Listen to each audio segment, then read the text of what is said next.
না, টাইগার ফ্যানদের দীর্ঘশ্বাস আর দীর্ঘ হতে দেয়নি লাল সবুজের প্রতিনিধিরা। লঙ্কানদের বিপক্ষে 2 উইকেটের স্বস্তির জয়। তবে টাইগার টপ অর্ডার আজও দলকে ফেলেন অস্বস্তিতে। 125 রানের মামুলি টার্গেট টপকানোর কাজটা কঠিন করে তোলে শান্ত তামিম সৌম্যরা। ডালাসে টস জিতে ফিল্ডিংয়ে বাংলাদেশ। বাউন্সি উইকেটে শুরুটাও ছিল বেশ। নিজের প্রথম ওভারেই কুশালকে তুলে নেন তাসকিন। বোল্ড হয়ে 10 রানেই কুশালের দ্য এন্ড। নিজের দ্বিতীয় ওভারে too much expensive Shakib Al Hasan 4-4-এ হজম করেন 16 রান। তবে পরের ওভারে উইকেট তুলে নেন মুস্তাফিজ। তানজিম সাকিবের ক্যাচ হয়ে ফেরেন কামিন্দু ম্যান্ডিস। পাওয়ার প্লেতে লঙ্কানদের স্কোর বোর্ডে 2 উইকেটে 53 রান। সবচেয়ে খরুচে বোলার সাকিব আল হাসান। টাইগার বোলারদের ওপর চড়াও হতে থাকেন পাথুম নিশানকা। এই লঙ্কানের অ্যাগ্রেশনে টাইগাররা দিশেহারা। তবে তাকে উপড়ে ফেলেন মুস্তাফিজুর রহমান। ব্যাট থেকে আসে 47 রান। নিশানকার আউটে মোমেন্টাম পেয়ে যায় টাইগাররা। বল হাতে দারুণ করতে থাকে টাইগার বোলাররা। শয়ের ঘরে পৌঁছাতেই আল হাসানের ক্যাচ হয়ে চারিত আসালাঙ্কা ফেরেন।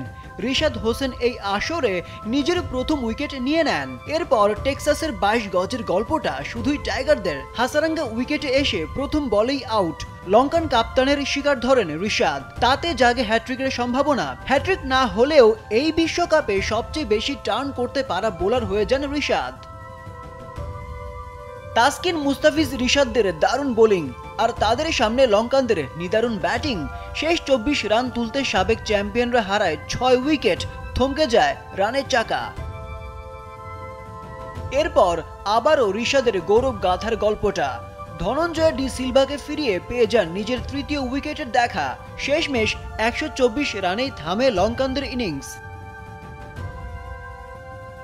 লোক তাড়া করতে নেমে সৌম্য সরকারের ভীষণ তাড়াহুড়ো। উড়িয়ে মারতে গিয়ে মিড অনে ক্যাচ দিয়ে ফেরেন এই ওপেনার।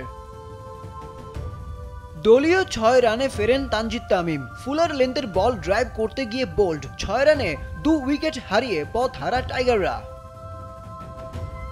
টাইগারদের টপ অর্ডার ব্যর্থ বরাবরের মতো। নাজমুল শান্ত ধরে রাখেন ব্যর্থতার ধারাবাহিকতা। থুসারার ফুলার লেন্থের বল অফ স্টাম্পের বাইরে। ড্রাইভ করতে গিয়ে ক্যাচ হয়ে প্যাভিলিয়নে। ক্রাইসিস মোমেন্টে ক্রাইসিস ম্যান হয়ে যান তাওহিদ হৃদয়। 20 বলে 40 রান করে ফেরেন এই ব্যাটার। টাইগারদের জয়টা নাগালে আসে তার ব্যাটেই। উইকেট আগলে রেখে খেলতে থাকা লিটন ফেরেন 36 রানে। বল হাতে খরুচে সাকিব ব্যাট হাতেও ব্যর্থ। 14 বলে 8 রান করে ফেরেন ডিপ থার্ডে ক্যাচ দিয়ে। এরপর দ্রুত ফিরে যান রিশাদ তাসকিন। হারের শঙ্কায় পড়ে টিম বাংলা। তবে এক প্রান্ত আগলে রেখে টাইগারদের 2 উইকেটের জয় এনে দেন মাহমুদুল্লাহ রিয়াদ। আরিফ উদ্দিন নবীন, নাগরিক।